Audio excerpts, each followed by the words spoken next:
butt joint is probably the most commonly used woodworking joint because really it's the most simple. All it is one piece that butts up to another. Now to assemble these you can either glue it and nail it or use glue and screws. Now the tip here, if you're going to use screws, you want to drill a clearance hole through the piece that we're screwing through, and that hole needs to be large enough for that screw to drop straight through without any resistance. But in the piece you're going to screw into, you want to use a pilot hole. Now in this case the pilot hole is 3mm and it needs to match the core or the center part of the screw. So you drill a pilot hole into this piece, and then when you screw it together, that'll pull these two pieces together nice and solid. You get a nice tight joint. Now another use for a butt joint is as a widening joint.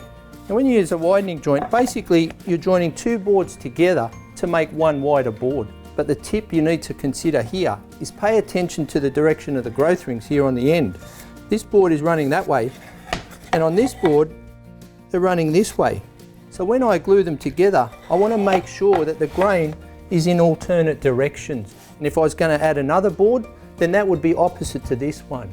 And the reason we do that is to maintain stability. If I was gluing up a tabletop, I want to keep it nice and flat because these grains will just counteract each other as they start to bow and you get a nice flat top.